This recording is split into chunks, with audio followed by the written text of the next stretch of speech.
Привет, это Навальный с экстренным выпуском, потому что благодаря нашей деятельности видеоблогером стал никто иной, как Алишер Усманов, один из богатейших олигархов России, один из богатейших людей Великобритании и, по нашему мнению, взяткодатель, взяточник, мошенник и жулик. Он записал видеообращение ко мне, где рассказывает о том, что он самый честный человек на свете, и завершает это все такой идеей: «Леша, ты должен передо мной ответить». Дорогой Алишер Бурханович Усманов, конечно, я отвечу и по пунктам объясню и вам, напомню вам и расскажу всем остальным, какой же вы все-таки жулик. И я уверяю вас, что мои слова будут более убедительны. Но для того, чтобы не было разговоров о том, что я отвечаю с канала с большим количеством подписчиков, а вы начинающий видеоблогер, я на своем канале хочу полностью опубликовать обращение ко мне Алишера Алишера Бурхановича Усманова. Смотрите и ждите нашего ответа. Спасибо. Добрый день, Алексей Навальный. Меня зовут Алишер Усманов. Имею в виду, что наши юристы сейчас будут разбираться в суде, а ты, как всегда, будешь делать из этого лживый пиар и продолжать морочить им голову. Я все же решил необходимым сделать для себя это видеообращение к тем людям, которые, возможно, пока еще думают, что ты говоришь правду. Их мнение для меня важно. Тем более, что к интернету я имею гораздо более глубокое отношение, чем ты. Я его не пользую, я его развиваю. И я думаю, что пора назвать тебя тем, кто ты есть на самом деле. Тем более, что ты сам давно меня об этом просил. Ты говоришь и просишь, чтобы Алишер Усманов назвал тебя негодяем. Ты вот сейчас сядь поудобнее. Я попробую спокойно, не торопясь, объяснить людям, почему это именно так. Негодяй, на мой взгляд, это человек, который не знает другого, готов лгать о нем. Этим мастерством ты обладаешь просто великолепно. В степени, даже превышающей любые человеческие нормы. Ты врешь, что я преступник, и пытаюсь скрыть, что я сидел в тюрьме. Начнем с этого. Мне скрывать нечего. Я 6 лет, в отличие от тебя, отсидел в тюрьме, и причем по реально сфабрикованному делу. О краже социалистической собственности, которую я не крал, а о взятке, которую я никому не давал в очередной раз. Ты сказал, что я сидел за изнасилование. То есть, вот этой манипуляцией статьями и словами ты тут же хотел стереть грань между человеком и нелюдем. Ты на всех углах кричишь, что тебя сильно преследуют. Жестокая власть. Ой, какая она жестокая. Аж целые сутки просидел в тюрьме. Одну ночь, насколько я слышал. То есть, вот при такой жестокой власти ты провел в тюрьме одну ночь, а я при мягкой власти ни за что 6 лет отсидел вообще по несуществующему делу. Кстати, ты, говорят, там какие-то юридические курсы заканчивал. Еще тем более в таком высоком заведении, как Йейль. Видимо, ты там явно не занимался юриспруденцией. Ты готовился к политической карьере, которую пытаешься сегодня реализовывать. Потому что если бы ты был настоящим юристом, то ты бы знал, что человек, которого полностью реабилитировали, причем не по его заявлению, а по решению Верховного суда страны, не преступник, если человек реабилитирован по принципу и признаку отсутствия состава преступления. Из нас двоих уголовник это ты. Потому что ты сегодня находишься под приговором судебных органов и на условном сроке осужденного. Тем более ты нарушаешь и административные правила. Теперь дальше. Ты врешь о том, что источник моего состояния крупнейшей приватизационной сделки. Вранье. Ты говоришь о том, что я забрал, украл советские горно-обогатительные комбинаты. Аукционы залоговые, насколько я помню, кончились в 1995 году, для твоего сведения. Я никогда ни в одном из них не участвовал. В последующих приватизационных сделках тоже. Ты вообще выбрал неудачный объект для дискредитации облика российского бизнесмена. Не тот случай. Первая наша сделка в 2004 году была рекордной, и сумма, которую мы заплатили за Михайловский ГУП, составляла более $1,5 миллиарда. из которых 500 миллиарда мы собирали сами, акционеры, наши собственные средства. А миллиард нам давал банк. И этот кредит мы вовремя погасили, кстати. После этого Лебединский и Оскольский комбинат мы покупали за 2,5 миллиарда швейцарских франков в 2006 году. Я хочу сказать о том, что ты лжешь, когда ты говоришь о том, что мы бесплатно у кого-то по случаю в подарок получили все эти активы. Не говоря уже о том, что и про другие активы, в которые я инвестировал. Это сделки с Мегафоном, Mail.ru, с Одноклассниками, ВКонтакте. Уж это точно не советские предприятия.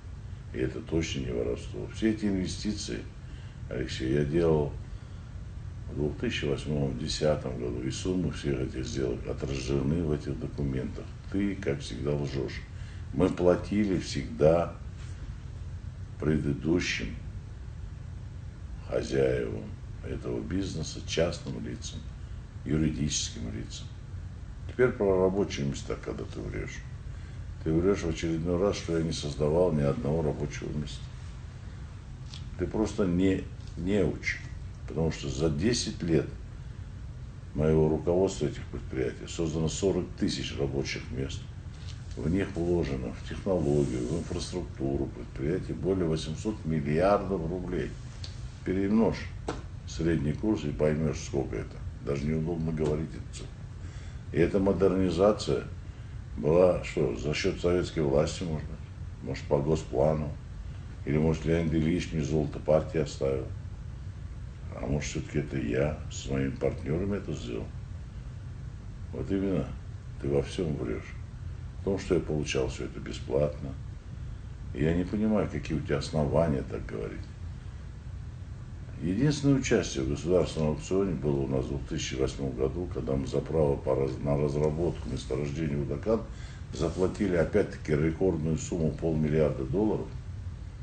И это была самая крупная сделка с государством вне нефтегазового сектора.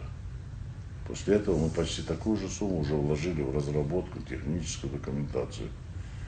И сегодня уже выходим на промышленную разработку этого месторождения. Кстати, с партнерами. Помимо этого, самое важное, ты врешь, что я не плачу налоги в России. А ты сам где платишь налоги? И вообще ты платишь налоги? А вот я плачу налоги только в России. Я хочу, чтобы люди, которым ты врешь, морочишь мозги, лжешь, клевещешь, знали, что вот даже в этом году только я задекларировал 2,7 миллиарда рублей налогов, а за 10 лет заплатил почти $500 миллиарда, если переводить по курсу. Кстати, по поводу остальных средств, которые тебя так сильно мучают, тоже хочется как-то сказать, потому что чувствую страшную зависть лузера и неудавшегося бизнесмена, который начал свой бизнес с откатов на мелких сделках. Мучает это тебя, видимо, сильно. Я очень много сделок делал за рубежом, на биржах других стран. В Лондоне, в Нью-Йорке.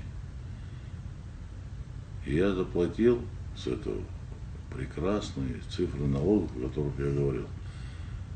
А прибыль, которую я там заработал, составила более $4,5 миллиардов. Так вот, из этих денег, помимо налогов, я еще $1 миллиард отдал на благотворительность и просто помощь людям. Это тоже взятки. Ну а на остальные, если тебе очень интересно, я тебе просто это хочу объяснить, чтобы ты не завидовал. Я и купил все то, что я имею, в том числе и прекрасную лодку, и самолет. Потому что я вообще живу в счастье, Леша, в отличие от тебя. Ты врешь и в следующем, когда ты говоришь о том, что я взятки даю. Ты пойми, взятки не регистрируют в регистрационной палате. Не открыто не переводят деньги со своего счета. Тебе надо все-таки иногда читать книжки по недвижимости, по земельной собственности и так далее. Потому что у них иногда бывает, что людям платят не только за то, что они делают сделку, а за то, что они не делают. И вся эта история с землей, с домом, это огромная, многолетняя, многоступенчатая, так сказать, сага, в которой было 3 заинтересованные стороны. И мне пришлось платить не за то, что сделка была, а за то, чтобы она не была между ними. И каждому пришлось платить. Одному активы, чтобы он отказался от прибыли, которую он хотел делать на своих деньгах. Другому займы и деньги за то, чтобы он землю уступил. И в конечном итоге каждый получил то, что он хотел. А самое главное, я получил то, что я хотел. Я доволен. О какой взятке может быть идти речь? Кстати, все регистрационные документы в открытом доступе. А вот о коммерческих условиях сделки отчитываться перед тобой я вообще не считаю нужным. Много чести. И вообще, ты как-нибудь все-таки поглубже расследовал. Например, Леша, ты заявляешь, что у нас шахтеры. Опять не так. У нас нет шахтеров.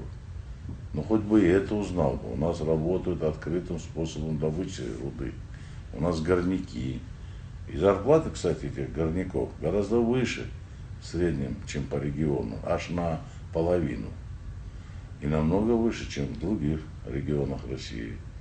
Хотя, в принципе, нельзя понять то, как можно сравнивать зарплаты России и Соединенных Штатов Америки. Экономики, которые разнятся в 10 раз. Ты что, вообще не знаешь таких понятий, как ВВП, единица ВВП на душу населения, паритет покупательной способности и другие вещи? Если ты с этим, так сказать, вот, низким уровнем познания собираешься идти в политику, я думаю, это очень опасно. Ты обязательно где-то споткнешься. Поэтому, Леш, ты, пожалуйста, извинись, прекрати выдергивать из контекста разрозненные факты, строить картинку, которая тебе выгодна. Ты бы действительно извинился бы и жил бы спокойно. Потому что никогда в жизни такому, как ты, невозможно доказать, что я преступник, что я вор, что человек, который всей своей жизни получил все бесплатно, потому что в отличие от тебя, дорогой мой, я за все заплатил своим трудом, способностями, честностью, кстати. И тебе никогда в жизни невозможно меня оклеветать. Тебе все равно придется ответить передо мной, Леша. И для меня важно, чтобы люди, которые смотрят это видео, знали, что я, Алишер Усманов, честный предприниматель, честный человек, прежде всего. А цель вот таких, как ты, Алексей Навальный, это создание образа российского бизнесмена, который не умеет ничего, кроме как воровать, не умеет ничего создавать. И это тоже вранье. И твои потуги меня оболгать, это лай моськи на слона. Тьфу на тебя, Алексей Навальный.